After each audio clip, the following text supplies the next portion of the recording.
Welcome to the Data Center Go-to-Market Sales and Marketing Q&A show. I'm Joshua Feinberg from DCSMI, and we're thrilled to have you with us this week. Each week on this live show, I address a handful of the biggest sales and marketing challenges that we're hearing about from all over the data center ecosystem. This includes data center operators like hyperscalers, colocation providers, edge, modular, wholesale data center providers, as well as technology and facilities related companies that sell to and partner with the data center operators and enterprise data centers, as well as data center construction, real estate, and investment companies that are all in on data centers, critical facilities, and digital infrastructure, plus all of the various different kinds of outsourced sales and marketing related companies in and around the data center ecosystem. And this show is for you regardless of where you sit on the go-to-market on the GTM team. Perhaps you work in a sales related role, maybe you're an account executive, sales development or business development rep, perhaps you're an account manager, maybe you work in some kind of marketing capacity or product capacity or channel partnerships, or perhaps you are the executive sponsor, the leader, the orchestra conductor, the one who's responsible for getting the right people in the right seats on the bus, in the right places on the boat, rowing at the same speed, playing the instruments at the right time, at the right tempo, in perfect harmony, and perfect alignment, perfect collaboration to enable your company to do amazing work in and around this period of terrific growth in and around data centers, digital infrastructure, and critical facilities. If you want to make sure that you stay in the loop on upcoming events and educational resources just like this, make sure that you're subscribed to our data center sales and marketing newsletter from DCSMI that comes to your email inbox on Sundays. You can subscribe for free directly on our website at www.dcsmi.com. So what is on the agenda for this week?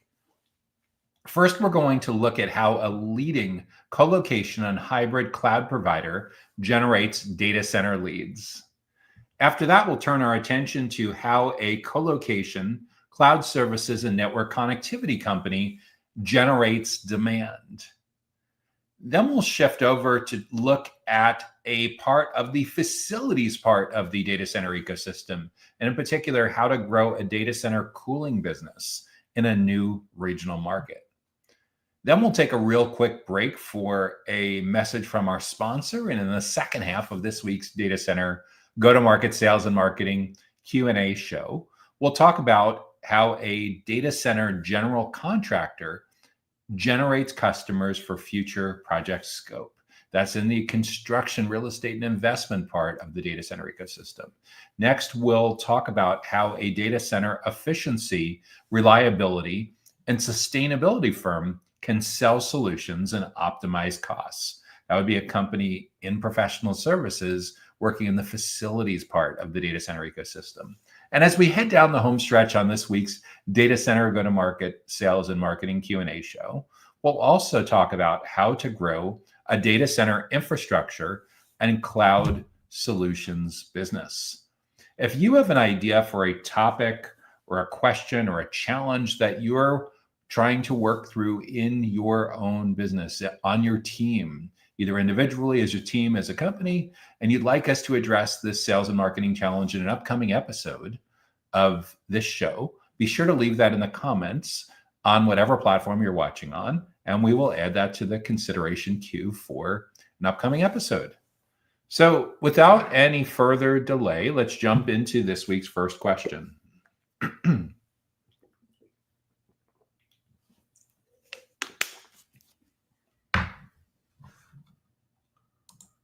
So how does a leading colocation and hybrid cloud provider generate data center leads?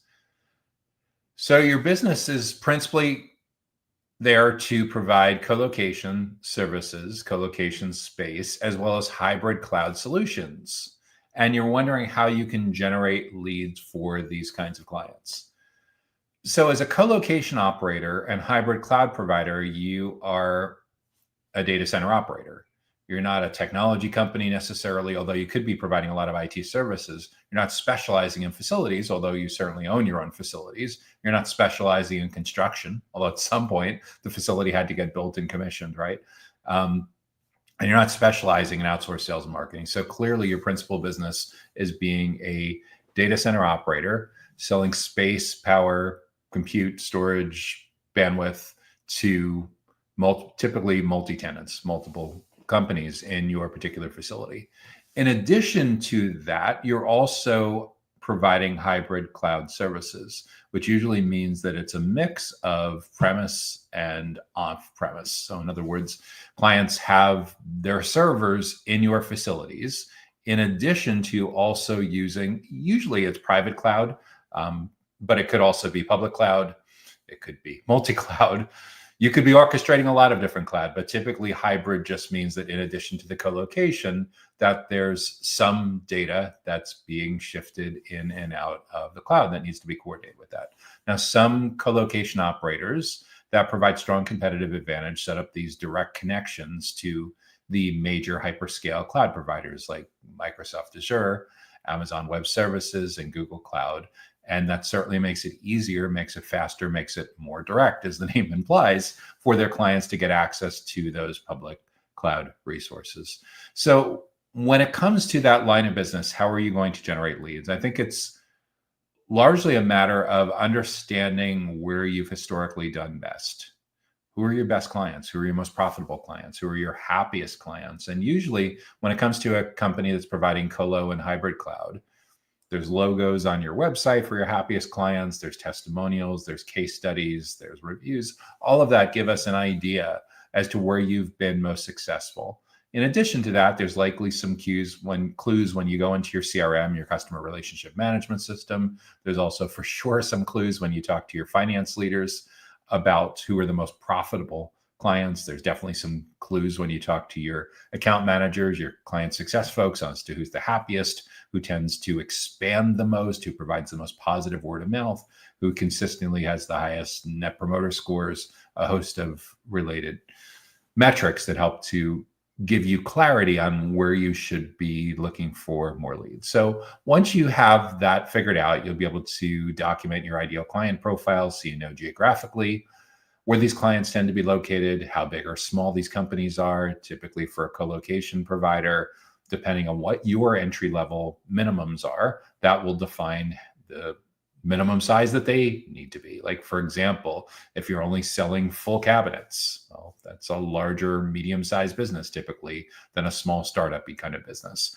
If you're looking to lease an anchor tenant, that's more large colo getting into the world of wholesale. In some cases, that would be the other extreme. That's a very large company with thousands and thousands. So over time, depending on your available space, depending on your company's resources, where you can land and expand, where you can win and retain the best clients, you should get strong clarity on the range of size that these companies are that would be a great fit for leads. In other words, maybe it's companies that have at least 50 employees up to 5,000 employees, or maybe it's 10 employees up to 500 employees. Again, this will depend on where you've historically had the most success, who's the happiest, who is the best onboarding, who stays the longest, who's the most profitable, all that good stuff. And then in addition, when it comes to co-location on hybrid cloud, in the technology and the digital infrastructure, many times in geographic regions, there's certain kind of industries that require certain kinds of compliance, certain accreditation, certain certifications. So either you have those or you don't. If in your particular region you have SOC or HIPAA or PCI or whatever it is that's relevant for where you're doing business, great. That will help you figure out some industries that are a great fit.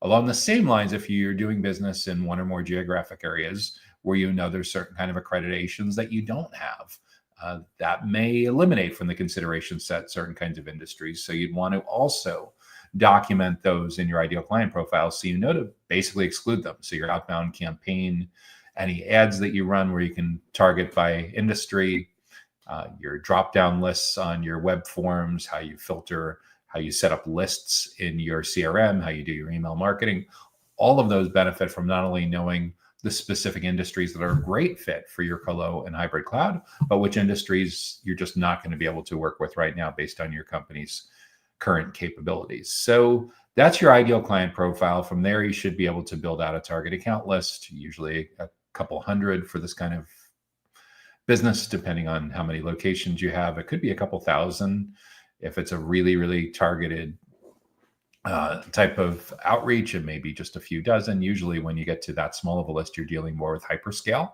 than with co-location. But yeah, it's the basic idea. Once you have your ideal client profile, you'll be able to build that target account list. And depending on how your sales team or sales teams are organized, you may decide to allocate certain named accounts to certain reps based on their industry expertise, based on their comfort level and expertise of being able to close certain deal sizes, or a combination of the two. You might also decide that one of your target segments is channel partners, like managed service providers or integrators or VARs. That's certainly a very, very popular secondary or tertiary buyer persona for a lot of co-location operators and hybrid cloud providers. So if that's the case, you'll also likely segment by whether a particular account executive, whether a particular SDR or BDR is working with direct accounts in certain industries, direct accounts of certain sizes in terms of their headcount or number of employees, which would usually map to how much space and power they potentially need in your facility. And then you may have a whole separate team, so a whole separate structure for your channel partners, because that's a very different kind of go-to-market playbook than a direct playbook.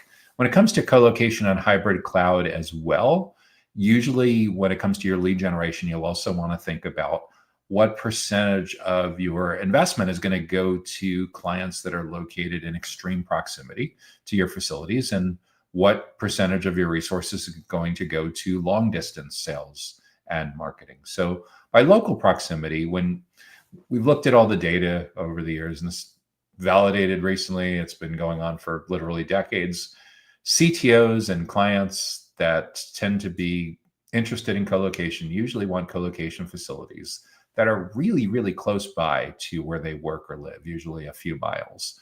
Because of that, by the nature of that preference, there's a strong need for you to run a hyper-local playbook for each of your co-location facilities. What that means is running lead generation for companies, for individuals within those companies that are, say, within a 30 or 60 minute drive of your location. Because if they're much beyond that, it's pretty far-fetched that you're going to be at the top of their list. Now, in terms of who these people should be within these accounts, we'll get to that in a moment. So that's at a high level, the hyper-local playbook. So that hyper-local playbook may center around inviting people from your target accounts to come visit your facility, not really just for a tour. Of course, that's always interesting and a key part of the sales process in most cases for definitely for colo, a lot of times for hybrid cloud as well. But we don't want them to just visit for tours. We want them to come and learn with your team. Why is that so important? Because we now live in a world where self-driven buyers' journeys have become the predominant way that people research and make purchase decisions around co-location and hybrid cloud. What does this mean? Well, 10 years ago, it was very likely that your co-location and hybrid cloud buyers would get about halfway through their research and decision-making, and they'd be ready to meet with someone from your sales team. 10 years ago, CEB, the corporate executive board that's now owned by Gartner, found that 56% of a typical buyer's journey was over before vendor contact or sales contact. So that wasn't too bad. So if you did everything right, you were still in there for the final 44% of the buyer's journey. However, the last 10 years has been really, really transformative, is one way to say it. There's been huge changes, not only in the nature of co-location and hybrid cloud. We know all the power requirements and density requirements that are driving liquid cooling with AI and high performance computing and supercomputing. But in addition to that, your buyers have also quite dramatically changed how they make purchase decisions around colo and hybrid cloud. That 56% point is now very much a point of nostalgia in the rearview mirror. Today, you can count on that a minimum of 83% of their research and decision-making happens without you in the room. 83%. They're going to get 83% of the way through their research and decision-making process before they're willing to meet with someone from your sales team. So even if you do everything perfectly, running an exquisite playbook, you're only in there for the final 17%. And wow, is that super challenging for people that are clinging to an outdated legacy sales and marketing playbook from 10 years ago. By the way, that 83% point is from Gartner. 83%, Gartner found 83% of researching, comparing options and evaluating pricing now happens before vendor contact.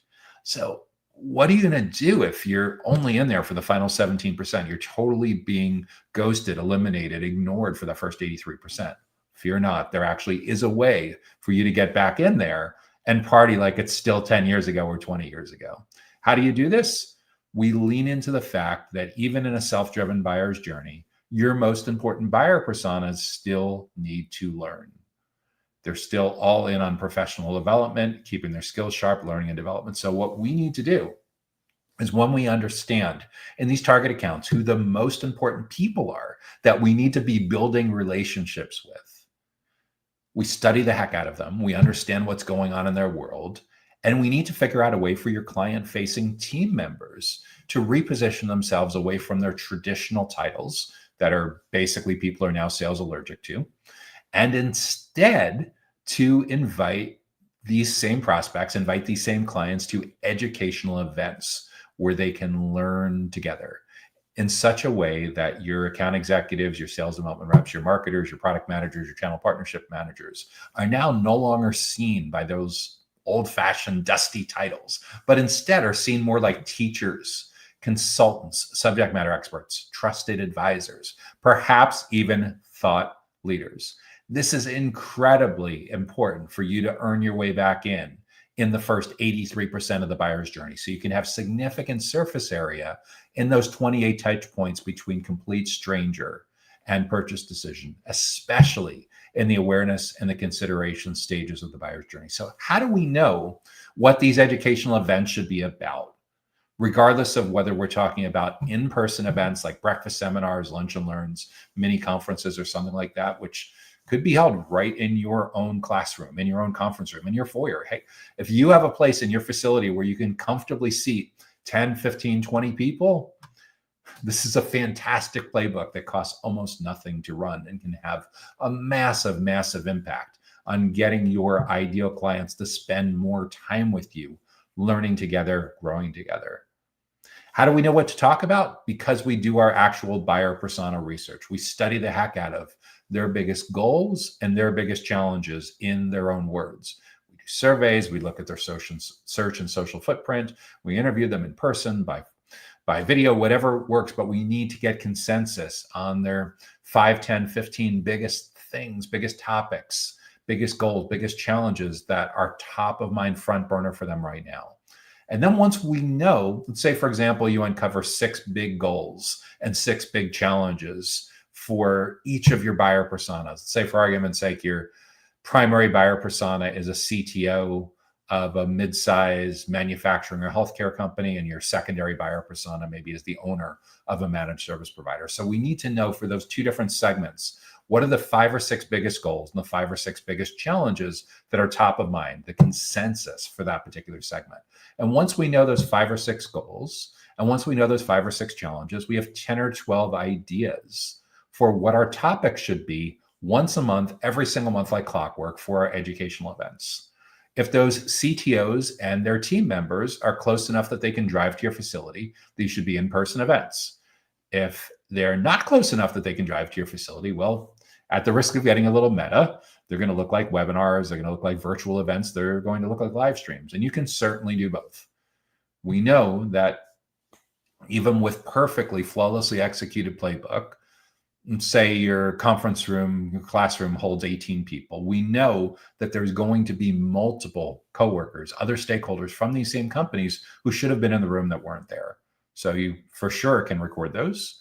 For sure, you can also offer them on demand. For sure, you can also offer those virtually to CTOs at similar manufacturing and healthcare companies that are not conveniently able to drive to your particular location, or MSPs. Now, the question is, should the CTOs and the MSPs be at the same event?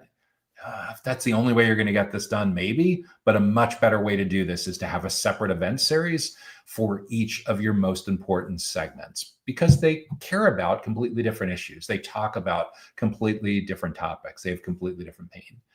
And in order for us to be tuned into growing these leads and nurturing these leads, one huge thing that we're looking for is for these events to be so valuable that the people that register want to bring their coworkers along with them.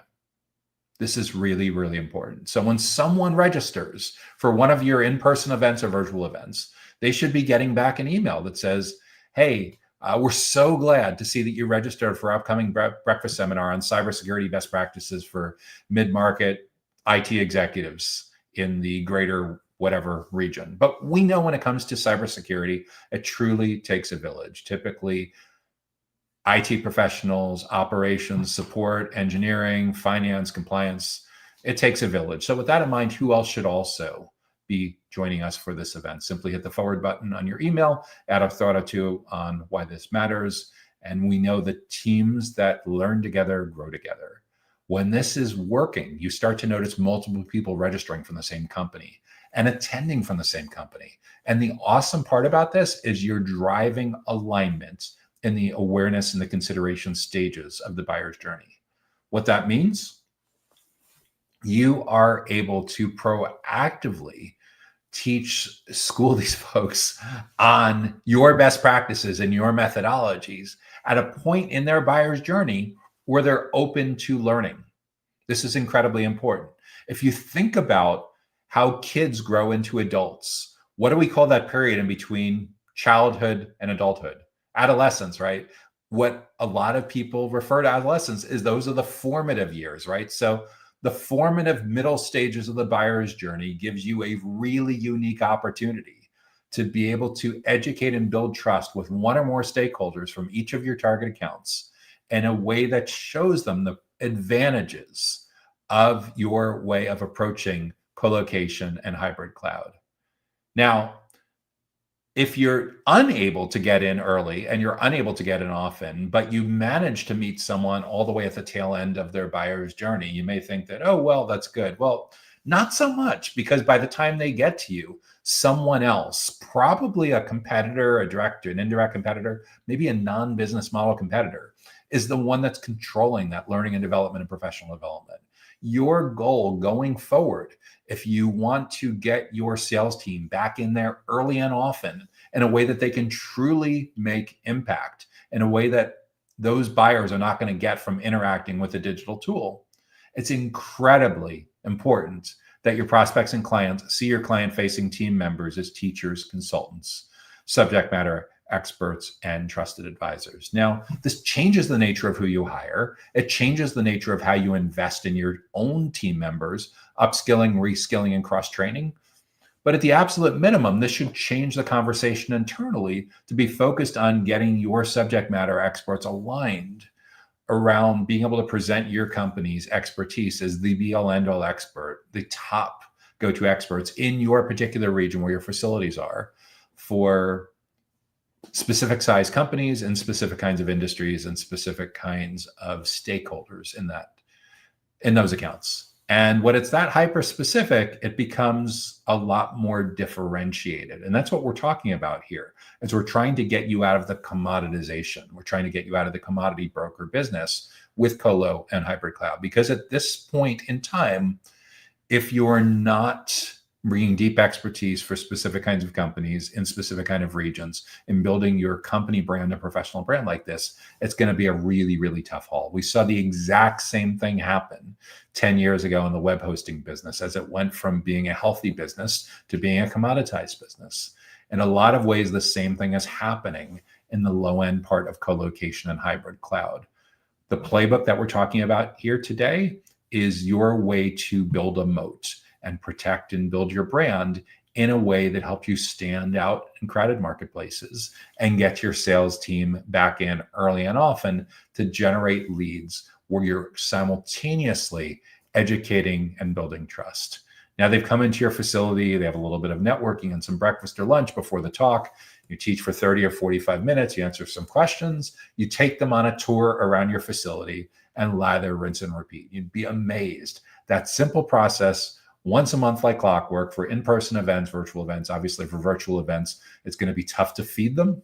There was a lot of people that experimented during the pandemic with sending gift cards. That's pros and cons with that, but they're trying to learn. And the better job you can do with sharing best practices and insights that help them do their job better, that help their team achieve a goal, close a gap on a major challenge that's driving them nuts, help their company, the more they're going to want to spend time with your client-facing team members, the more they're going to want to bring their coworkers, their colleagues, their boss along with them to this particular learning and development, professional development format. And it becomes a very, very natural thing for them to be spending so much time with you that you're not only guaranteed to stay on the short list, these kinds of investments end up knocking your competitors off of the short list. So by the time they're ready for a sales conversation, in a lot of cases, the short list has become one company, your company, and the price sensitivity is largely gone because they've learned so much from you. And they've realized that there's no one else in town, no one else in the region that can hold a candle to the expertise that you bring to the table with your internal client-facing team members and perhaps some of your external channel partners who are out on these educational events as well. So that's my insights. That's my strategy for and thoughts for what a leading colo and hybrid cloud provider should be doing to generate great data center leads. Okay, what do we have up next?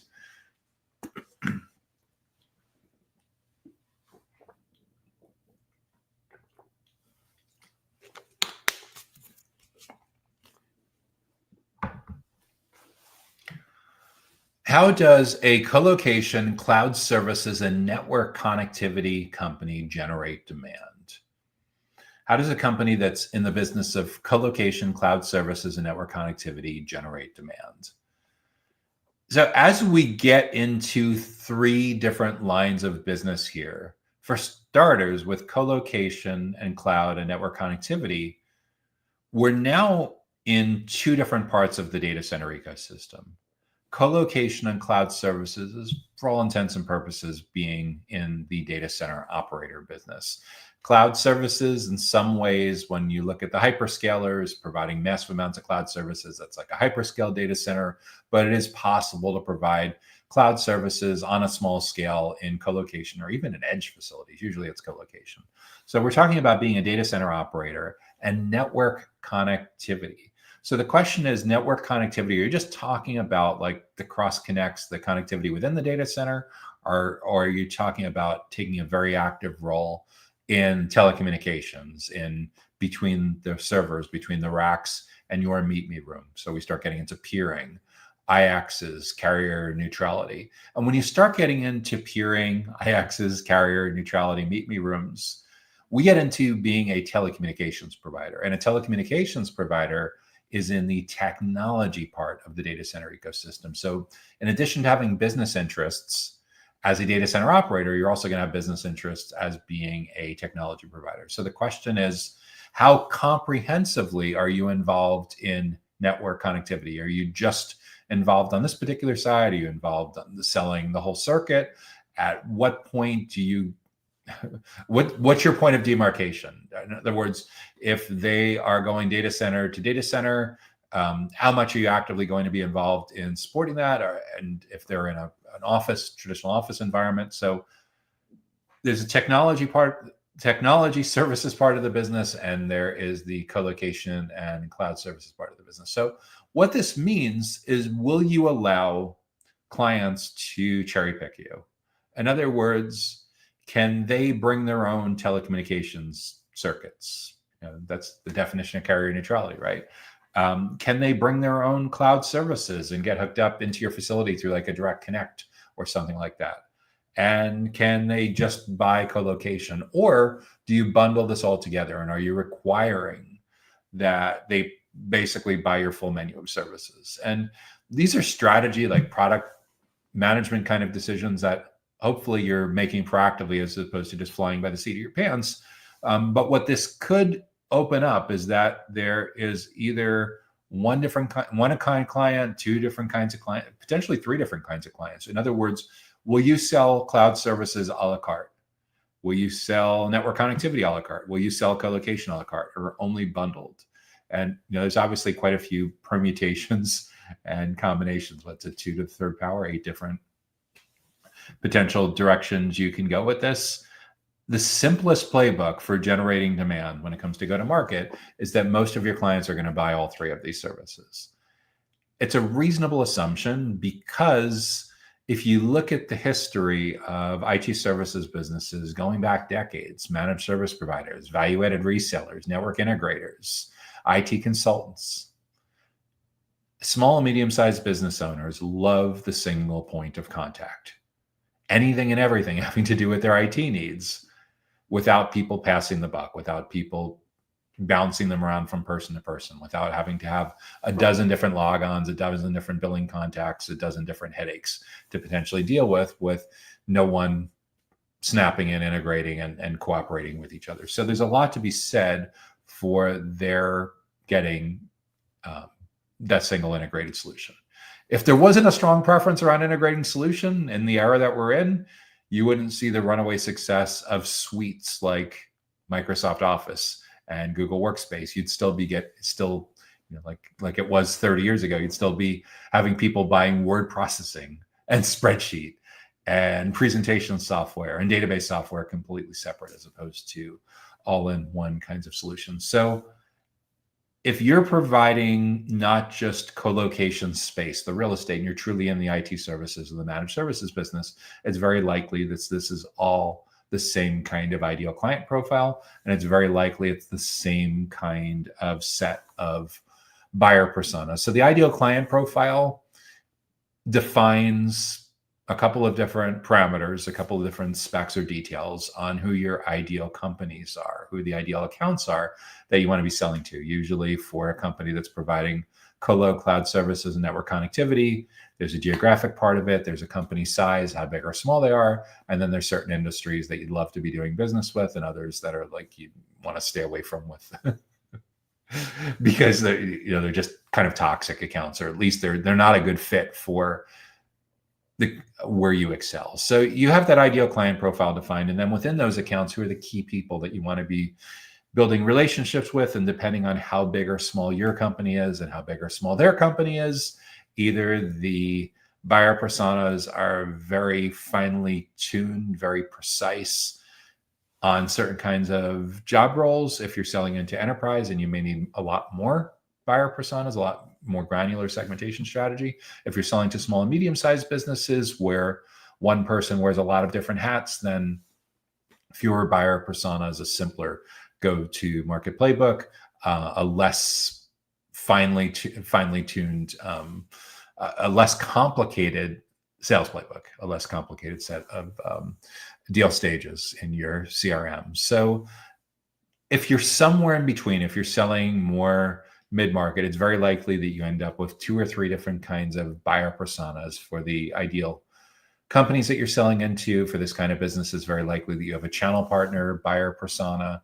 And when it comes to generating demand, in order for us to earn our way back in a world that's increasingly allergic to sales teams, we have to figure out a way that we can provide value to these prospects, to these future clients, long before their purchase decision. This is really, really important, because regardless of whether you're talking about small business owners, IT executives, operations, infrastructure, engineering, channel partners, people have gotten so used to self-service right now, getting everything exactly what they want, when they want, 100% on their own terms, that it's increasingly really, really hard for traditional sales development reps and account executives to get in early enough to be able to shape the criteria that they use. And if your sales professionals have been at this a while, meaning they've been in this business for at least a decade, they probably remember a time when it was a lot easier. But progress. We've moved forward. We moved to the point where now most of the journey is over before traditional sales professionals get to meet their prospects. So we need to figure out a way to be a lot more creative about getting in there early and often, earning a seat on their side of the table, so they truly see your team members as trusted advisors. This is incredibly important, because in order to get the inside scoop on what they really need when it comes to colo, when it comes to cloud services, when it comes to network connectivity, a lot of times there's got to be a significant amount of trust between your client-facing team members and their stakeholders internally. And it's really tough to establish that kind of trust if they don't see your client-facing team members as peers, as folks that can provide a lot of value. What does that value look like? Well, when your client-facing team members are specializing by company size or specializing by certain kinds of industries, they'll start to see pattern recognition where when they talk to the CTO of a mid-market healthcare company in your region, they largely know about the 4 or 5 biggest goals that CTO, that IT executive is trying to achieve, and the 4 or 5 or 6 biggest frustrations that executive and their team are going through right now. And being able to potentially share strategies that these teams, that these companies, that the executives can use to close the gaps on some of the goals that they need to achieve and some of the frustrations that are driving them nuts right now, your client-facing team members can provide a ton of value on best practices for how other execs in similar companies in their regions of similar sizes are addressing that. So that alone is an incredibly valuable playbook. This isn't new. This has been around for the better part of 10 years. There was a best-selling business book in the early 2010s called The Challenger Sale that lays out this whole framework. Is it's not enough to just answer their questions. We need to proactively understand the questions that they should be asking next that they haven't even gotten that far about. So by proactively guiding them along the journey and anticipating what they want to know next, but they haven't even quite articulated yet, you provide an incredible amount of value. And to the extent that you can productize this and the extent that you can build a process around this and deliver this through your events, through your educational events where you're educating and building trust in a one-to-many fashion, either in person, virtually, or both, that can make an enormous difference in generating demand for co-location, cloud services, and network connectivity. Because in all 3 of those categories, there for sure are already companies that are facing extreme levels of commoditization pricing pressure, where it's increasingly really, really difficult to differentiate, stand out from the crowd, and be able to command respect, be able to command margins, being able to get the truth about what's really going on inside of these companies. And your best way in most cases, is having a strong company brand, having a strong professional brand, having your internal subject matter experts be perceived less by their traditional AE, SDR, BDR, AM kind of job titles, and a lot more like consultants, experts, and trusted advisors. This is the most important investment that you should be making to generate demand going forward. Now, I know in data centers, digital infrastructure, and critical facilities, people love going to conferences. And conferences can be valuable with a caveat. Is I want you to very closely evaluate the demographics of that particular conference's attendees last year and what they forecast it to be this year. Put that on the left-hand side of your monitor. And on the right-hand side of your screen, I want you to place your ideal client profile. And I want you to figure out, based on their stated demographics last year and their projected demographics for this year's event, how good of a match you have with their demographics against your ideal client profile. If it's a fantastic match, keep going.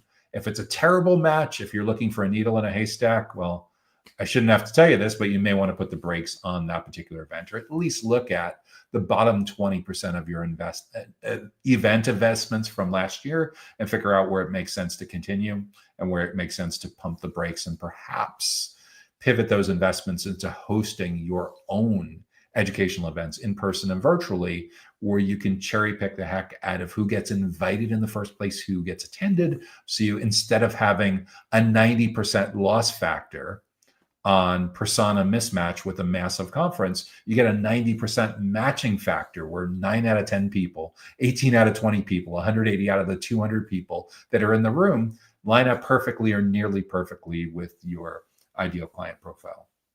Thing number 2 to also be aware of with big national, big global conferences, as opposed to hosting your own events, it's incredibly important that we don't just get access to the right people, but we're able to educate and build trust with those folks. Now, At a typical major data center conference, for argument's sake, that has 2,500 attendees, there are 2%, there are typically 50 people, maybe 4%, maybe 100 people that are attending that conference that get to educate and build trust. Those are the speakers. And by extension, the speakers typically bring along a couple people from their team. So it's possible out of the 2,500 people that are attending that there's 50 or 75 or 100 people speaking, and there's another 150 or 200 that are attached to the speakers. They work with the speakers. So maybe 10% of the conference is getting to educate and build trust. The other 90%, what do you think you're doing? Learning? Lots of ways to learn, right? Following? Maybe you're the product. Does the conference even exist if you're not there? Is there a reason for people to provide free public speaking or to pay to exhibit at booths if you're not there as the product that's being sold? In the booths, can some of the education and trust building happening? It can, but can you really hold people's attention for more than a couple of minutes before they're wandering off to the next other 99 booths or other 49 booths that are there? Aside from the noise, aside from the ADD, aside from their attention being all over the place, we know increasingly a lot of the conferences, if you want the great open bar, it's in the exhibit hall, right? So it speaks volumes about where we are with a lot of this. Again, some of these conferences, a lot of these conferences can provide good value if they line up perfectly with your ideal client profile and you have an organic speaking slot where you're able to educate and build trust. If it doesn't line up perfectly, if you don't have an organic speaking slot, before you worry about the next 10 conferences, the next 7-figure, 8-figure conference investment, I would give serious thought to going back to making sure that you're providing extremely strong surface area coverage on your ideal client profile, on your most important buyer personas, especially for your large deals, in a way where you're actually able to educate and build trust with the right people in the right places at the right time. And most of all, in the right context, where you know at your own events, you know it's the right people. You know they're from the right companies. You know they're from the right roles. And most of all, you're not competing with 49 other speakers, 99 other speakers, 99 other exhibitors, just to be able to get them to focus on what you're talking about for a few minutes. So when it comes to co-location, cloud services, network connectivity, and generating demand, I'm very, very bullish on hosting your own educational events in person, virtually, on demand, as a way to drive alignment with multiple stakeholders from the same company while they're in their formative stages of researching and comparing options and evaluating pricing, where you have time to stack the decks in your favor and shape the criteria that they use to evaluate all of the different co-location, cloud services, and network connectivity options that are in front of them.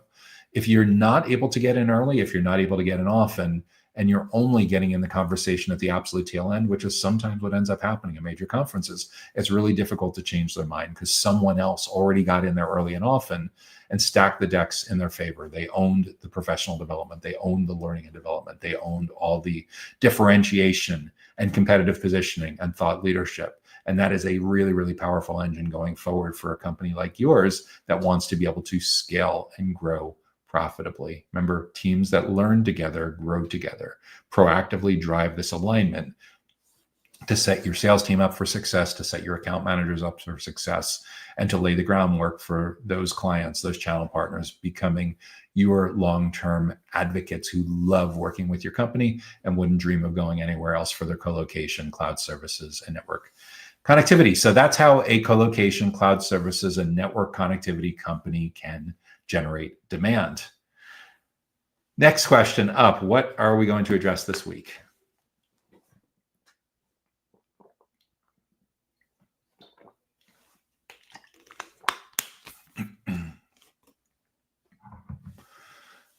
So far we've been talking about data center operators and a little bit about data center technology, digital infrastructure. In the next section, we're going to talk about part of facilities, data center facilities, and in particular, cooling. How do we prevent everything from melting down as the power requirements go nuts as we move into a world where so much is being driven by GPUs and AI and high performance and supercomputing? So with that in mind, how do we grow a data center cooling business in a new regional market? how does a data center cooling business grow in a new regional market? So what this question implies is that you have an established business that's already had a lot of success in other regional markets, and you're now moving into a new regional market. So my bigger question is, what has worked so far?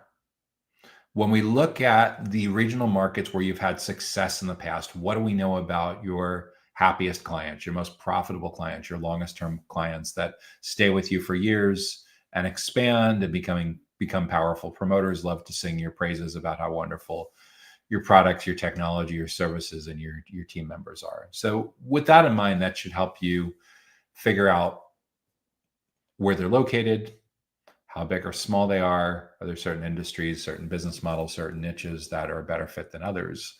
When it comes to data center cooling, there's definitely a geographic component to it that's especially relevant, because cooling by definition means you're providing cooling equipment, whether it's chillers, whether it's vats, liquid cooling, direct to chip. These, for sure, there are products and services that need to be manufactured and shipped and installed as part of commissioning and serviced and delivered and serviced and provide training for the facilities managers. All of that needs to happen for the most part face to face. So there's definitely some geographic coverage areas that need to be addressed as to whether you can ship your cooling products, install, service on an ongoing basis. For a lot of companies, they'll choose to have their own engineers, their own facilities folks, their own consultants involved in delivering, installing,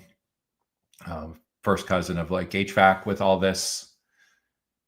For others, they're the manufacturer and they recruit companies that take care of the commissioning, installation, ongoing service and support with all of this. But yeah, definitely having regional presence is incredibly important with all this. So to go into a regional market, my question is, why do you think this particular regional market is different? And it's very possible it is different. Like, for example, let's say you've had great success in the United States and Canada with your cooling business, and you're moving into Latin America. For sure, at the risk of stating the obvious, you're going to need marketing and sales enablement materials and staff that's bilingual, possibly trilingual. You're not going to get very far in selling into a lot of the markets competitively in Latin America if all of your staff and all of your collateral, all of your email marketing, your social posts, your website content, all of that is only in English. So for sure, there's localization issues that come up. Second, we need to know what particular regional market you're entering. Like, for example, in Latin America and Brazil, got to have content and team members who can educate and build trust in Portuguese, right? Not just English. Through most of the rest of South America, it's likely going to be Spanish. So there's definitely issues that come up with how you're figuring out your ICP, your ideal client profile, how you're doing your buyer persona research.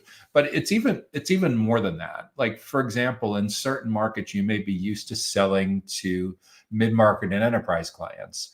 And then you enter another geographic market and you discover that there really aren't that many enterprise clients, and you're primarily selling to small and mid-market. So in other words, all of a sudden, you're figuring out a way for your cooling solutions to try to come up with a more entry-level solution than what you're used to selling in the US and Canada, because there just simply aren't enough enterprise clients. And your biggest clients in that particular market may be more mid-market, but there's a lot of demand potentially among thousands or at least hundreds of more small businessy kinds of companies, where instead of there being 200 to 500 or 200 to 1,000 employees, maybe these companies have 50 to 500 employees or something like that. So you're trying to figure out a way, in much the same way that IT OEMs going back decades have tried to figure out a way to have different product lines for different segments of the market, depending on company size. This is no different. You're trying to figure out, do you want to play in a space where you're going to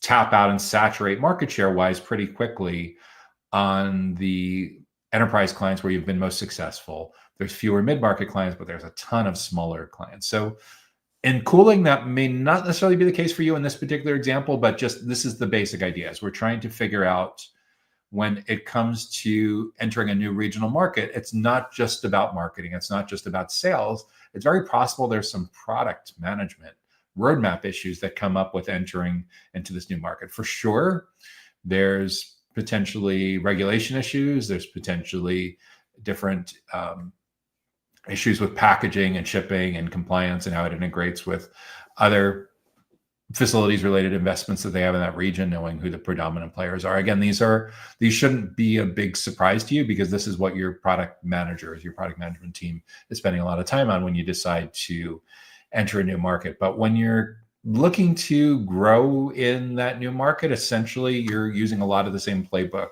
that you would use in your primary markets. It's a matter of getting the right people in the right places at the right time, and most of all in the right context to see you and your client-facing team members as the be-all end-all experts when it comes to anything and everything having to do with data center cooling. So we figure out the company sizes, as we were just talking about a few moments ago. We've talked about the geographic sizes, and then depending on how expansive your cooling products are and how big or small their companies are, you may need a few different kinds of buyer personas, a few different segments that you'll be looking to educate and build trust with in these particular markets. And once you've determined who the stakeholders are that matter most in these companies, we need to rank them by who's going to have the biggest economic impact on shaping how they research and compare options and evaluate pricing and ultimately make the purchase decision. And once you've ranked those, then we need to do our homework on what's going on in that person's world. What are they trying to achieve? What are their biggest goals? And what's driving them nuts? What's frustrating the heck out of them to no end? Once we understand that and we've documented that in your buyer personas, then we're able to build our content calendar. We're able to build our event calendar. And most of all, we do this not just for the primary segment. We do this for the secondary segment. There may even be tertiary segments. A lot of times for companies in cooling, a secondary or tertiary segment is like a channel partner, a integrator, a facilities integrator, a consultancy that specializes in power, cooling, sustainability, efficiency. Once you have that in mind, once you've defined all that, then and only then should you start working on the copywriting for your website for that particular regional market. What? You already built the website without doing the research? We need to make sure that as you're entering this new regional market, that what goes on your website pages, what goes on your landing pages, what goes in your email marketing, what goes on your social posts, what goes in your event strategy, what goes in your videos, all of this should be grounded in what is top of mind for the most important stakeholders in these kinds of companies. If you've built all of these materials and you did not first do the research, I got some bad news for you. No, good news and bad news. The good news is it's totally fixable. The bad news is you probably did some work that needs to be redone to sharpen your focus on what's actually really going on in this new regional market. So once you have that, you're in a good place to build out your website. More than likely, you're going to want a separate site or a separate part of your website just for this particular region. More than likely, you're going to want separate social media because, again, going back to the example of Latin America, just putting out LinkedIn posts and YouTube videos in English probably isn't going to cut it in that particular market. You're almost certainly going to need a separate set of social media profiles in Spanish. You're going to need a separate set of social media profiles in Portuguese. And it's not just a matter of directly translating. It's a matter of understanding what the segmentation strategy is, who those ideal clients are, doing your homework and figuring out what their goals and challenges are that may only slightly overlap with the goals and challenges in your primary markets, assuming your primary market was US and Canada. So once you figure all of that out, that's the best way to lay the foundation for growing, is getting crystal clear on who those ideal clients are, understanding who the stakeholders are within those accounts, and figure out a way for you to educate and build trust with as many of the right people in those right accounts as possible. From the ideal client profile, you'll build out a target account list. You may have a separate target account list for each country within that regional market, if that's how you are segmenting up your sales team, or adjust accordingly, depending on how you're divvying up your accounts, depending on how you're divvying up your territories. But you end up with a target account list, and then you're building all of the collateral. You're building all the lead generation campaigns. You're building all the sales enablement templates. You're building all of the decks. At the end of the day, it's super important to support your client-facing team members in getting in as early as possible in that journey, so that those stakeholders see your client-facing team members as experts on data center cooling for this particular company in this particular region, roughly this company size, roughly of this kind of stakeholder in this kind of company. And the more highly specific that expertise is, the easier of a time your client-facing team members are going to have with attracting, engaging, and building trust with the most important stakeholders in these companies. If you have the luxury of a significant percentage of the target accounts being in close proximity to where you have physical presence in that market, for sure, host events in your own facilities. In addition to that, regardless of whether you have physical presence or not, you need to figure out a way to get in front of as many people in those accounts as possible in a way that gets you out of the vendor box. If you have to settle for showing up as a vendor once in a while, okay, but what I'd really like to see you doing is figuring out all of the associations, all the conferences, all the meetups that your primary and your secondary personas in those markets go to, and then pair that up with your subject matter experts who can deliver amazingly helpful educational content to those stakeholders at those events, and then allow enough lead time and outreach time so you can get in touch with the conference producers, the chapter presidents of these local groups, and offer up your subject matter experts to come in and give a talk for a half hour or 45 minutes and answer some questions about. And again, this can't be about your products. This isn't a demo. This is about understanding the biggest goals and challenges that each segment, each persona is facing in this local market, and pairing that up with someone from your team that has deep enough expertise that they can add a ton of professional development, learning development value for those individual stakeholders. It's incredibly important that they're seen as experts, not just a vendor. If this can happen in your own facility with very targeted invitations to your target accounts, great. If you supplement that with visiting other people's events in a way where you're not just buying a booth, but you're actually providing speakers, expertise that's educating and building trust at that event, that's what I recommend that you focus on. In addition to that, you can take the exact same slides, the exact same curricula that you would deliver in person, either at your own events or other people's events, and deliver these as webinars, as live streams. And of course, wherever possible, record these, make them available on demand, repurpose them. So if someone wants to watch the full 35 to 40-minute talk, great.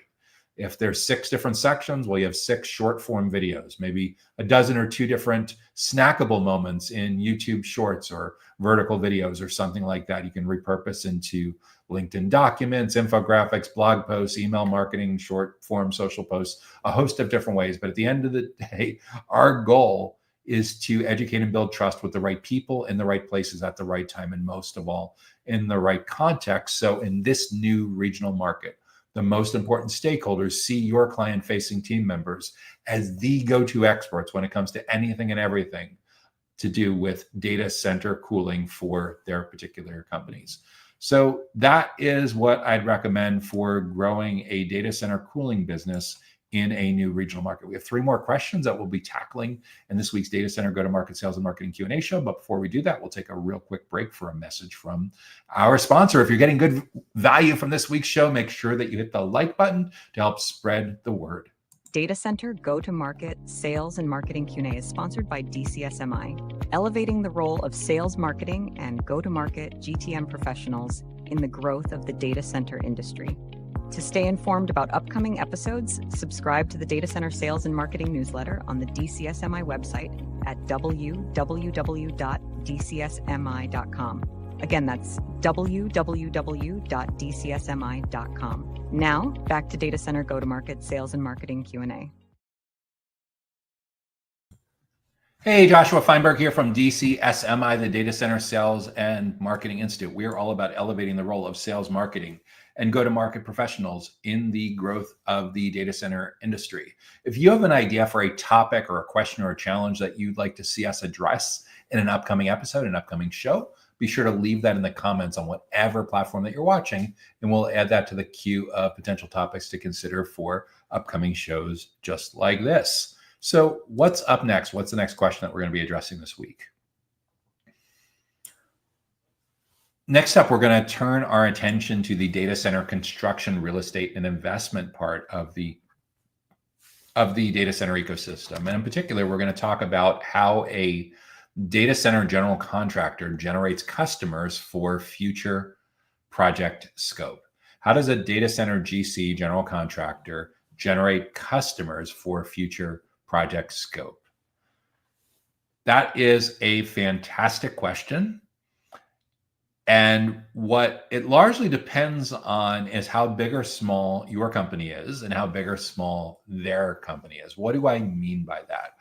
Generally, smaller general contractors tend to work on smaller projects, and national, much larger general contractors tend to work on larger projects. So when it comes to generating customers for future project scopes, we need to get some self-awareness about, from a competitive standpoint, in the regional markets where you do business or in the national markets where you do business, where do you fit? Where do you stack up?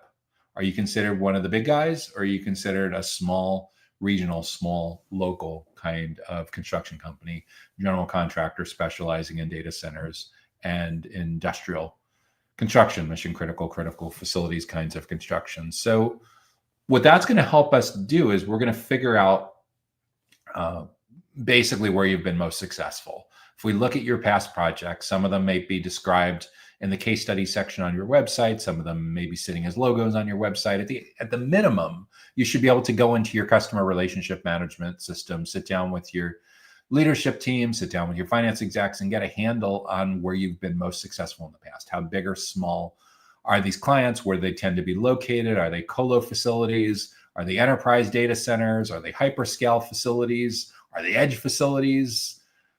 Maybe you're building modular facilities, which is more like manufacturing, like prefab, than traditional data center construction. But where have you, as long as your company is not a startup, you presumably have some track record, and where you've been most successful, where you've gotten a product market fit and go to market fit. What do we know about who your best clients are that have gotten the most value, that have loved working with you, that have been profitable, where you've built strong references, all that stuff.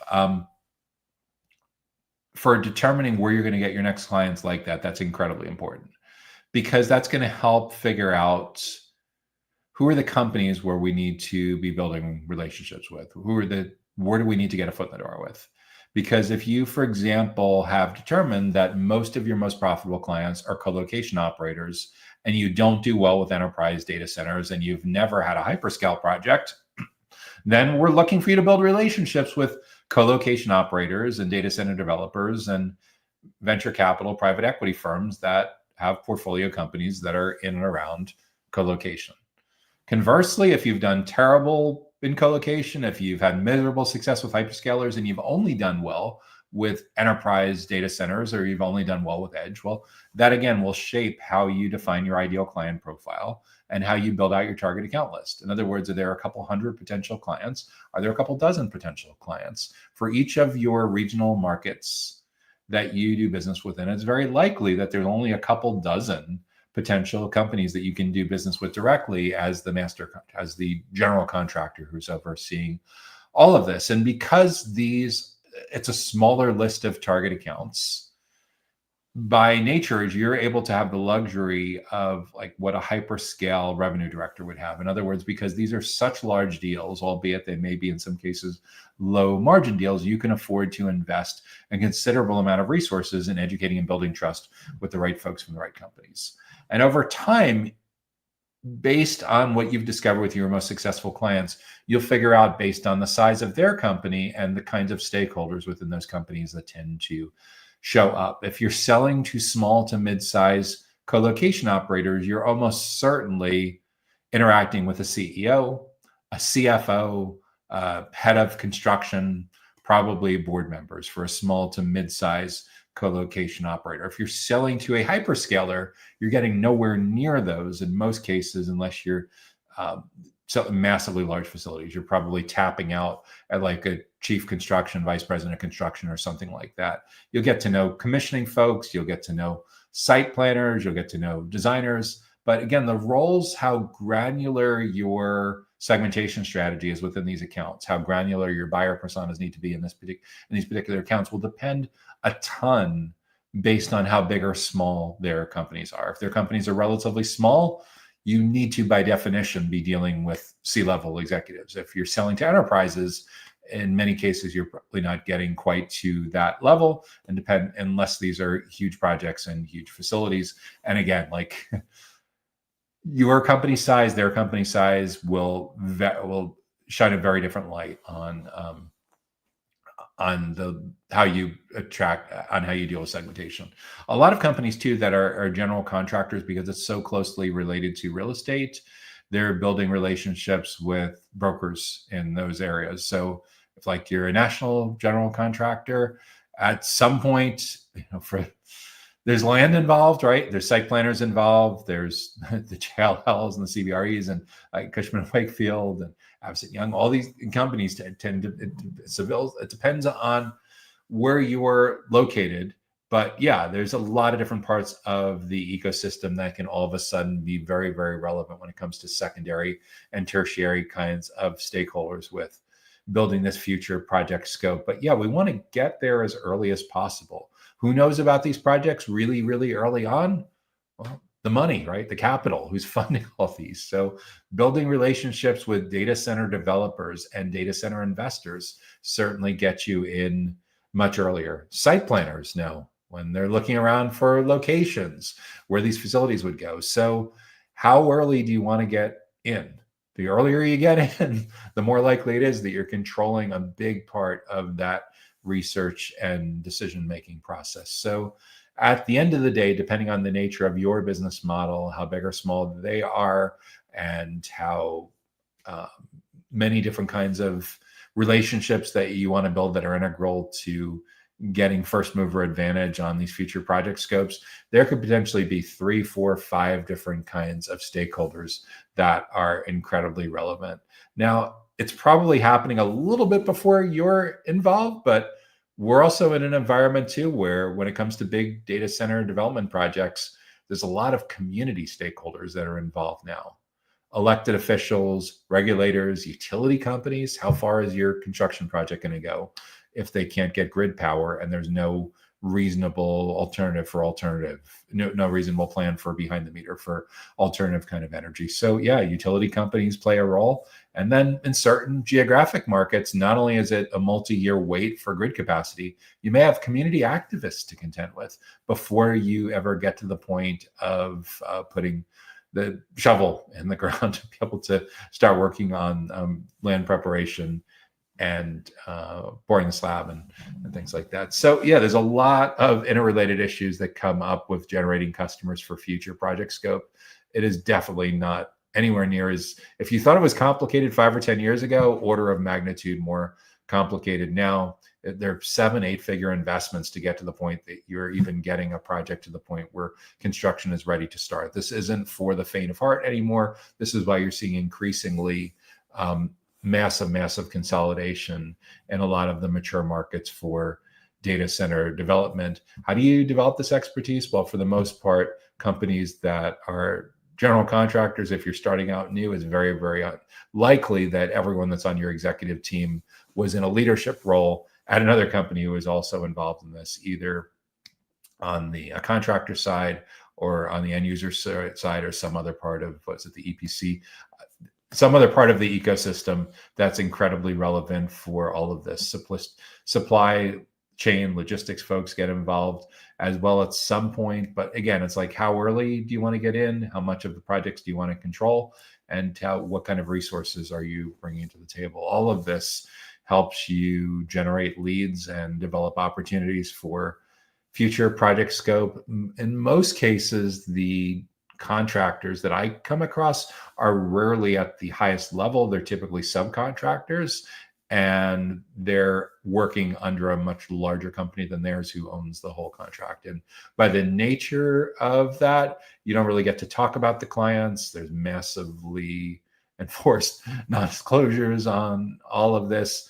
You'll have all these deep relationships, but no one's allowed to know that your company exists as a public separate entity because you're strictly working for the larger general contractor. It's a very, very complex ecosystem. And again, to truly understand it, this, in most cases, just setting up booths at conferences is not going to cut it. Just doing webinars, just hosting your own events isn't going to cut it. You need to do like all of the above and be hiring business developers who bring a deep bench, deep level of expertise from several years or several decades of relationship building where they've educated and built a trust to, in many cases, be able to get the inside scoop weeks, months, potentially even years ahead of these major projects going up. So a lot of the same things that other companies would do throughout the data center ecosystem for generating customers and future project scope are relevant.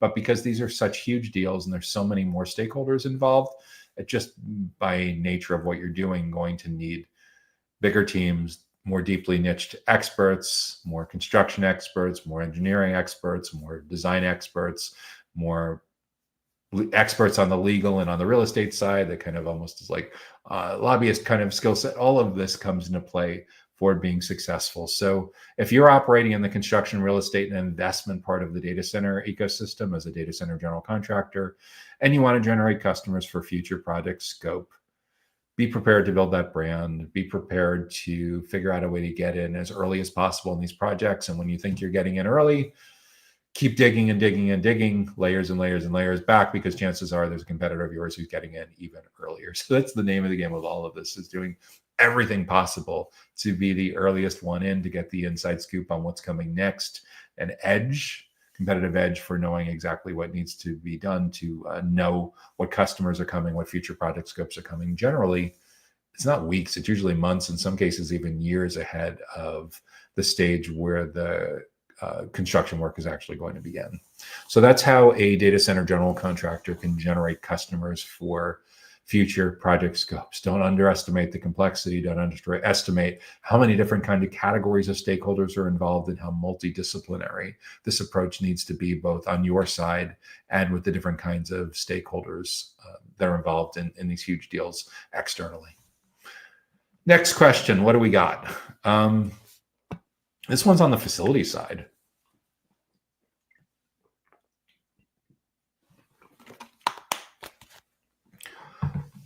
So how does a data center efficiency, reliability, and sustainability firm sell solutions and optimize costs? How does a company that's providing professional services around efficiency, reliability, and sustainability sell solutions and optimize their costs?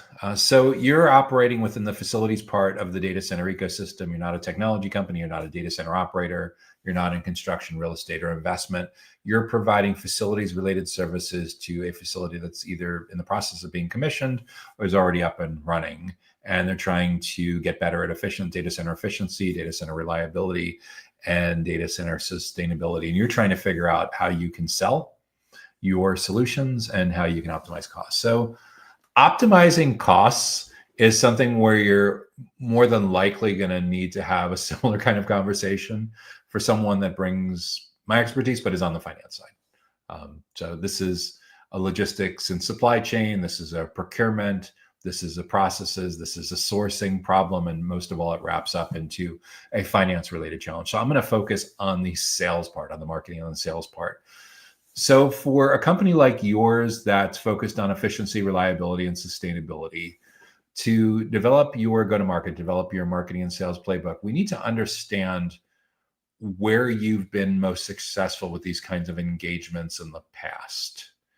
In other words, as long as your company is established and you're well past the point where you have product market fit and you've long achieved go-to-market fit, as you deploy more marketing and sales capital into your company, that you're going to continue to get predictable results. You may even have channel partners, companies, referral partners that you do some kind of revenue share or a commission or some kind of finder's fee for helping to bring you deals for data center clients that need help with efficiency, reliability, and sustainability.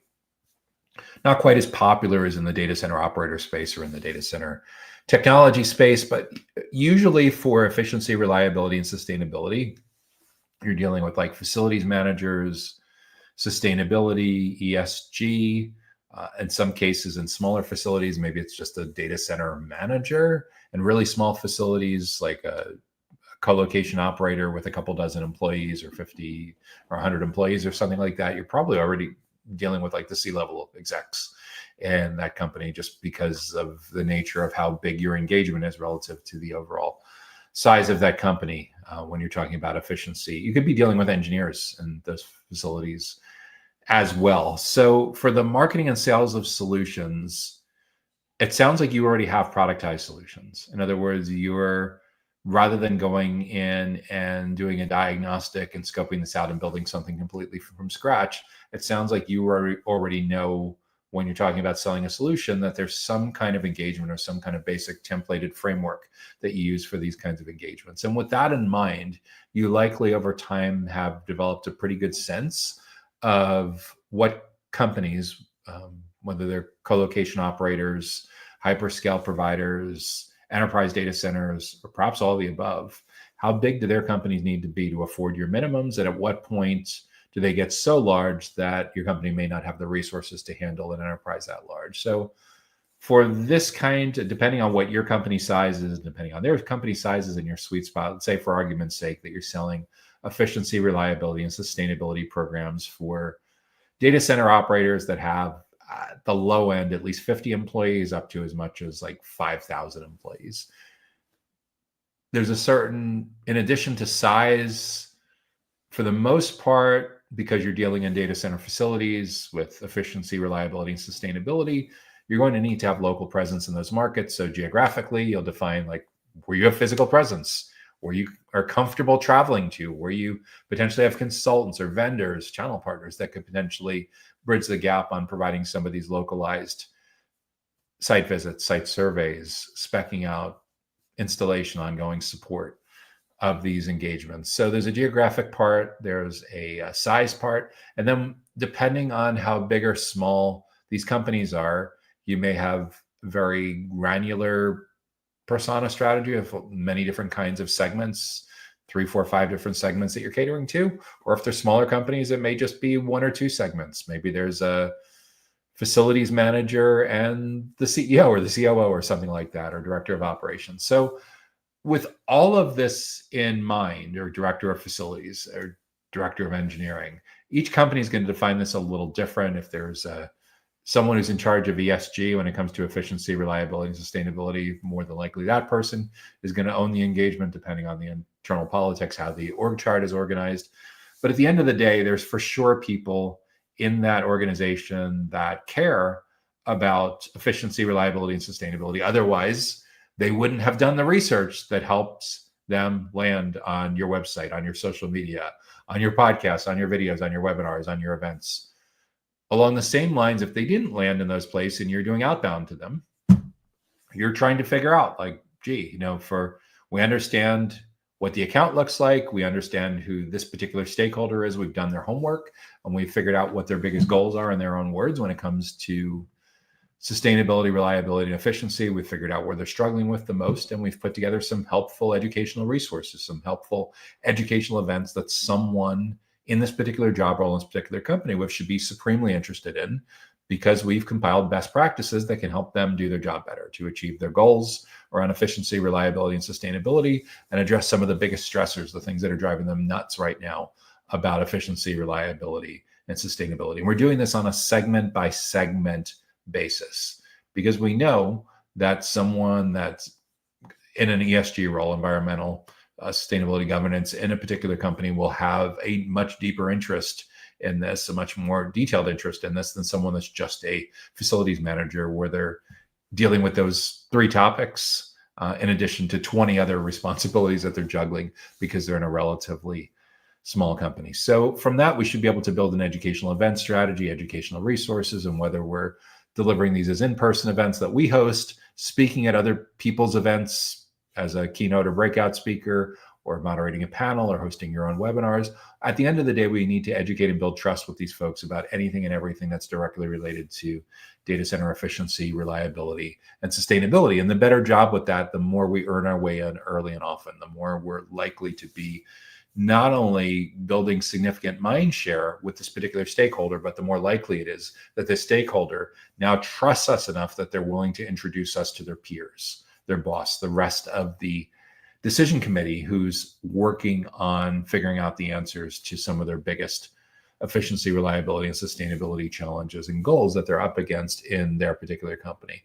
So that's basically the marketing and the sales playbook. Is we need to get in there as early as possible and as often as possible, so they're motivated to spend a lot of those 28 touch points between complete stranger and purchase decision with your client facing team members. And most of all, we get you out of the vendor box, so they see your deep expertise and they're motivated to want to keep coming back and keep learning from you and your client facing experts. That's incredibly important. In a self-driven buyer's journey, the only way that we're going to get you out of the vendor box is for your prospects and clients to see your client facing team members, your account managers, your account executives, your sales developers, your business developers, your marketers, your product folks, your channel partner managers.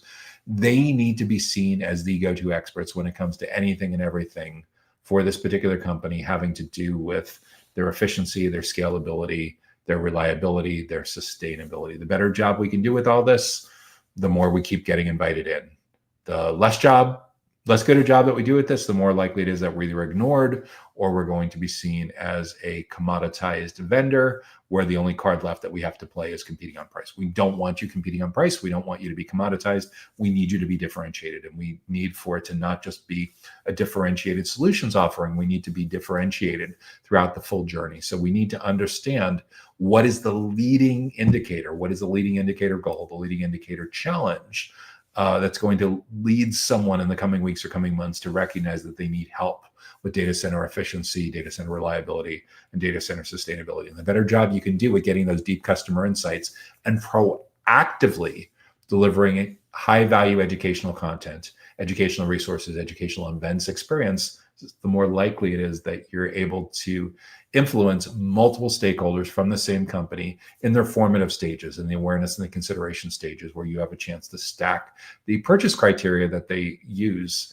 to evaluate all of the different options in front of them. This gets you onto the short list. It keeps you on the short list. And when you do a fantastic job with this, it starts to knock your competitors off of the short list. So by the time they're ready for a sales conversation, the goal is to be to the point where your company is the last person standing, the last option standing on the short list, where you've basically won. It's your deal now, because you've stacked the decks in the favor so strongly that they've seen that your company is just the obvious choice when it comes to anything and everything having to do with data center efficiency, reliability, and sustainability. So that's how to market. That's how to sell the solutions to stack the decks in your favor. Again, there was a question here around cost optimization as well. When you execute the go-to-market, when you execute the marketing and sales enablement and the event marketing the right way, you're for sure going to optimize your client acquisition costs. What's often known as unit economics, or CAC, client acquisition cost, or cost of client acquisition. You'll optimize those costs. In terms of the actual service delivery, again, that's a better conversation to have with your product managers, your project managers, and your finance executives to understand your true costs of delivering those engagements and optimizing those costs as well. The value that I can add is to help you get super focused on who these companies are and who these individuals are within these companies. Because when you're selling the same kind of solutions, the same kind of engagement repeatedly to the same kind of company, you develop a lot of efficiencies to be able to do this cost effectively. When you're all over the place and you're selling to 20 different kinds of companies, all over the place geographically, all over the place size-wise, all over the place in terms of their business model or industry, it's really hard to develop a repeatable process that works across the board, and you constantly subject to customizations and change orders, and that's what screws with your margins. So the better job you can do with figuring out where you do best that ideal client profile, and the better job you can do with developing that account list and developing a pipeline of qualified leads, qualified opportunities that lines up exceptionally well with that ideal client profile, that for sure will help with optimizing costs. But in terms of what happens post-purchase, what happens during the actual engagement and the services delivery, yeah, this is applying a similar kind of methodology that I'm talking about here, but bring in your project managers, bring in your service delivery managers, bring in your finance folks to figure out what your actual soft and hard costs are of delivering that kind of engagement and figuring out where there's opportunities to fine tune what you're doing with marketing and sales enablement, your whole sales process that helps you to get a consistent flow of clients that are going to be the most lucrative for your company. So that's how I would approach how a data center efficiency, reliability, and sustainability firm in the facilities part of the data center ecosystem can sell solutions and optimize costs. If you've been getting good value from this week's Data Center Go-to-Market Sales and Marketing Q&A show, make sure you help spread the word and hit the like button. If you have an idea for a topic or a question or a challenge that you'd like to see us address in an upcoming show, be sure to leave that in the comments on whatever platform that you're watching. And that brings us to our final question for this week's show. What do we got?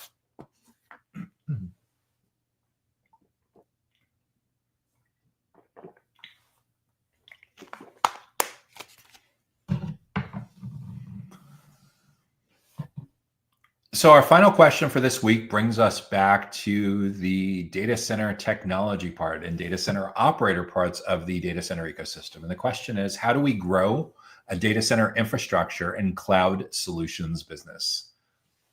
How do we grow a data center infrastructure and cloud solutions business? So we need to know, for starters, are all of our clients going to be buying data center infrastructure and cloud solutions from our company? Or do we offer these options a la carte, or basically customize the deals, customize the proposals, customize the quotes, depending on what they want? Are we going to allow clients to just buy one or the other? Are we comfortable selling cloud solutions a la carte? Are we comfortable selling infrastructure a la carte? Or do we need to be able to have profitable client engagements, need to be able to sell infrastructure and cloud solutions to both?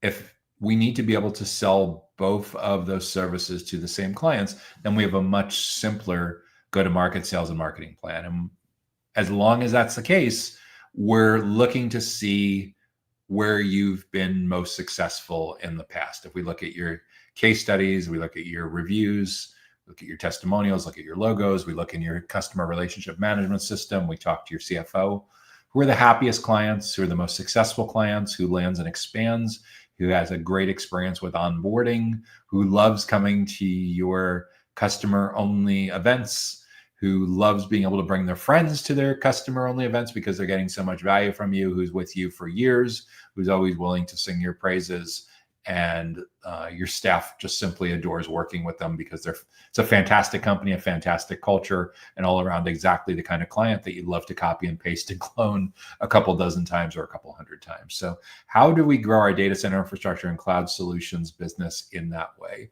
So once we know that, we should be able to document what makes those favorite clients that love us and that we love, conversely, what defines them? Where do they tend to be located geographically? How big or how small are their companies, and what industries, what niches, what business models do they tend to be located in? All three of those parameters matter a lot. Here's why. For cloud solutions, that can typically be delivered virtually. Like, for example, if you are buying public cloud from one of the hyperscalers, you don't really get to pick the exact location where your data lives within Azure or within AWS or within Google Cloud, right? It's regional. And you have a rough idea of where it's going to be able to optimize for availability, but you can't go visit that data center. Well, at least most clients can't go visit that data center unless they're exceptionally large enterprise kind of clients and have a special arrangement with the hyperscalers. So you can sell, and by definition, you likely need to sell public cloud virtually. When it comes to data center infrastructure, like a co-location operator that also is offering hybrid cloud, public cloud, private cloud, multi-cloud kind of hookups that's direct connected through the the data center infrastructure or something similar to that, there's for sure going to be a proximity-based part of your go-to-market playbook, of your marketing and sales playbook. What does proximity mean? Well, if we go back not only like several years, but even currently, there still continues to be extreme proximity preference among co-location buyers for where the facilities are located. In other words, they want facilities to be located within a couple of miles or a couple of kilometers of where their office is or where their home is, so they can get there fast, so their team members can get there fast on a regular basis when there's a need to. So like, here we are decades later and server hugging is still a thing, right? So with that in mind, for growing that kind of business, that for sure impacts how you define the geographic part of your ideal client profile, right? In addition to that, you're also going to find that there are clients that are located way outside your local area, but need to have a presence where you have a presence, either for governance reasons or for latency reasons. So what that means is that part of your segment, that part of your client list, your prospect list, will need a playbook where you're basically running digital marketing and virtual selling long distance, because it's not practical for those folks to come visit your facility on a regular basis. They may come once, twice, or something like that during the due diligence or evaluation process, but it's not practical for them to come to a monthly lunch and learn series in the classroom or conference room in your co-location facility. It's not. So what's the next best thing you can do? This. Virtual events, webinars, live streams. Will everyone be able to attend all of those? Probably not. Should you record those for the people that would love to have been there but couldn't? Absolutely. Should you make them available on demand? Absolutely. Does that also provide you with an extremely important framework for one person from the company events? One person from a particular target account attends, but like, oh, wow, my network engineer and my CTO, they should have attended as well. Is there a recording I can forward to them? So this is where the recordings of whether it's an in-person event or a virtual event become incredibly important, because for the most part, when it comes to data center infrastructure and cloud solutions, sometimes they're impulse purchases. If there's an outage or there's something that's extremely timely that's happening, usually they're considered purchases. And in the case of co-location, it can be a long-term considered purchase because a company really wants to leave their co-location operator that they currently have because they're not getting what they want, but they're like in month 18 of a 36-month contract. So they got a while before they can exit unless the pain gets so severe that they're looking for a way to break that contract or pay some financial penalties and get out early, because the cost of the reliability issues, security issues, whatever it is, operational issues, just isn't worth whatever the financial cost is in breaking and early termination with all of that. So there's a geographic portion to it. There's company size that come into play. Like, for example, for data center infrastructure and cloud solutions, can you really sell and service to all different size companies? Or do you do best when they're at a certain company size range? In other words, you know what your minimums are. Do you want your sales team to be spending time selling to pre-revenue, startup-y kind of companies with very limited resources, where there's maybe 5 or 10 employees? Or in order for that client to hit your minimums, they need to be at least at like a 50-person company? Along the same lines, do you also know that it's great to have some mid-market clients, it's great to have some smaller enterprise clients, but really, really large enterprise clients like Fortune 500 clients may be overwhelming for your company, may be overwhelming for your facility. So maybe you decide for your data center infrastructure and cloud solutions that the perfect ideal client has somewhere between 500 and 5,000 employees, or 500 and 1,000 employees, or something like that. And there may be certain industries that are a better fit than others, because when it comes to data center infrastructure and cloud solutions, depending on where you're located, there may very well be some compliance issues, certification issues, accreditation issues that come up depending on not only where they're located, but what particular industry they're located in.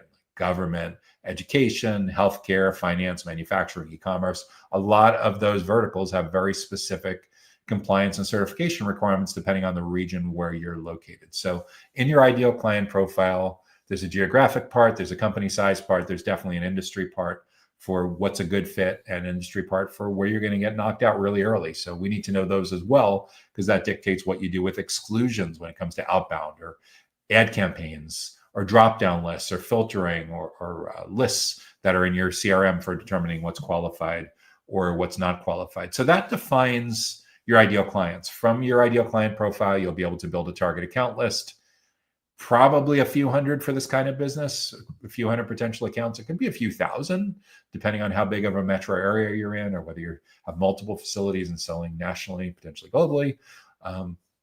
If you're in the middle of nowhere, maybe it's a couple dozen accounts that are the perfect size that you really want to do business with. Usually for this kind of business in most primary and secondary, tertiary markets, usually it's a few hundred target accounts. And then within those accounts, who are the stakeholders that matter most that we need to build relationships with? And that's going to vary quite a bit depending on your company size and their company size. Selling to enterprises, you have different kinds of stakeholders than selling to a small business where you're more than likely dealing directly with the CTO or VP of IT or something like that on a long-term contract for data center infrastructure and cloud solutions. So again, know your target size, know their company size, and know how granular your segmentation strategy, know how granular your personas are.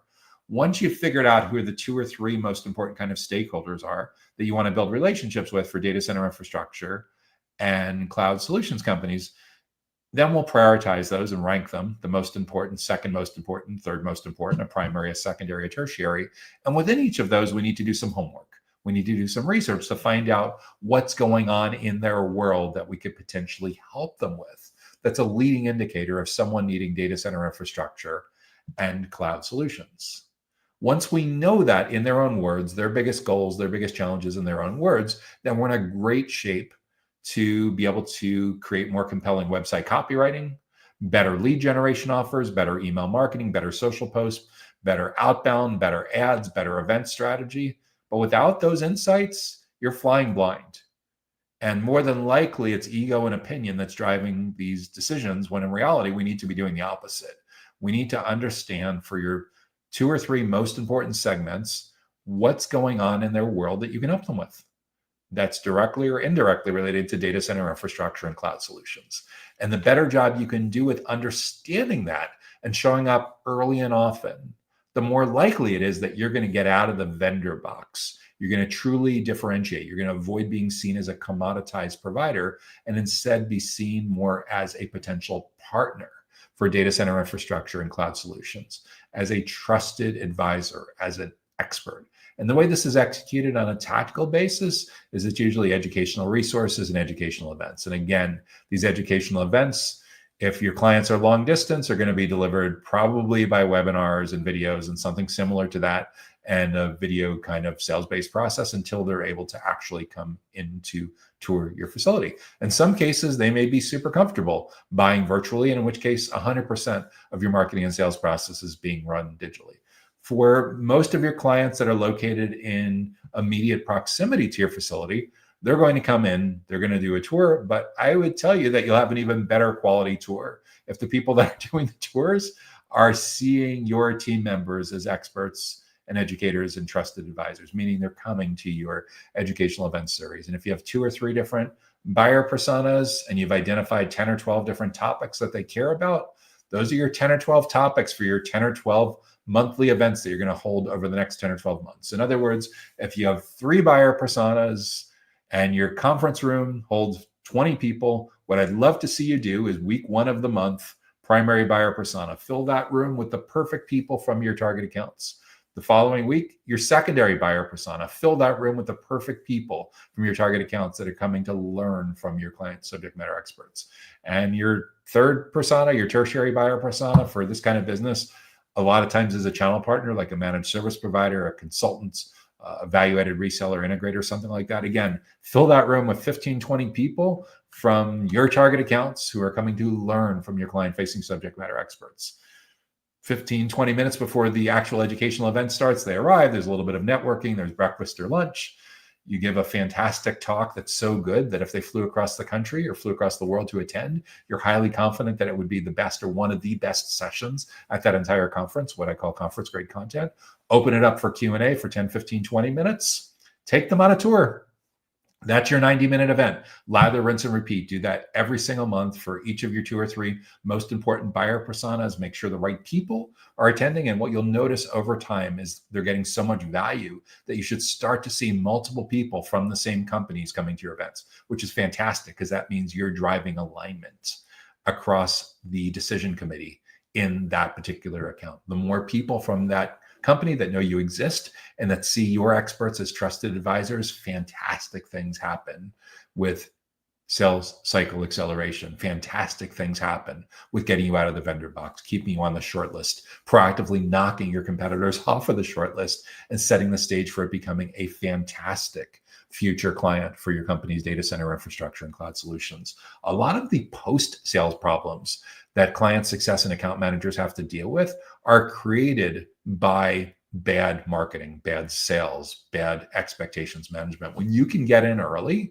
and you're the one teaching the entire decision committee how they should be navigating all of the critical decision points when it comes to their data center infrastructure and cloud solutions, again, beautiful things happen with setting the stage not only for a great sales process, but great onboarding, great expansion, great long-term retention, and that client becoming not only bigger and bigger and bigger over time with their relationship with your company, but being a strong driver of being a promoter. In other words, strong positive word of mouth, appearing in your panel webinars, appearing in your case studies, and just loving to scream from the rooftops about what great service and support and value that they're getting from your company when it comes to their data center infrastructure and cloud solutions. So that's how I would approach how to grow a data center infrastructure and cloud solutions business in today's self-driven buyer's journey, where your prospects, your clients, especially when it comes to being a data center operator or being in the data center technology business, are increasingly sales allergic. We need to figure out a way for you to get in early and often with the right people in the right places at the right time, and most of all, in the right context. So your most important prospects and clients see your client-facing team members as the go-to experts in your area when it comes to data center infrastructure and cloud solutions. So that's the final question that we'll be addressing in this week's Data Center Go-to-Market Sales and Marketing Q&A show. If you've gotten good value from this week's show, make sure that you help to spread the word, share the love by hitting the like button on whatever platform that you're watching on, and feel free to leave comments, leave reviews. We're always thrilled to see those as well. If you have an idea for a topic or a question or a challenge that you would like to see us address in an upcoming show, be sure to leave that in the comments as well on whatever platform that you're watching. If you want to make sure that you stay in the loop about upcoming educational events and resources just like this, be sure to subscribe to the Data Center Sales and Marketing newsletter from DCSMI. You can sign up for free directly on our website at www.dcsmi.com. That way you get notified direct to your email inbox on Sundays about educational events just like this. I'm Joshua Feinberg from DCSMI, the Data Center Sales and Marketing Institute. I also host the Data Center Go-to-Market podcast. If you and I are not currently connected on LinkedIn, feel free to send me a connect invite and be sure to mention that you were attending or watching the Data Center Sales and Marketing Q&A show, and I'd be happy to be connected with you on LinkedIn. So we're so glad that you're able to join us for this week's Data Center Go-to-Market Sales and Marketing Q&A show. We wish you, your team, and your company great success in growing your role, your team's impact, and your company's impact within data centers, digital infrastructure, and critical facilities. Look forward to seeing you back again next week. Have a great rest of your week. Take care now. Data Center Go-to-Market Sales and Marketing Q&A is sponsored by DCSMI, elevating the role of sales marketing and go-to-market GTM professionals in the growth of the data center industry.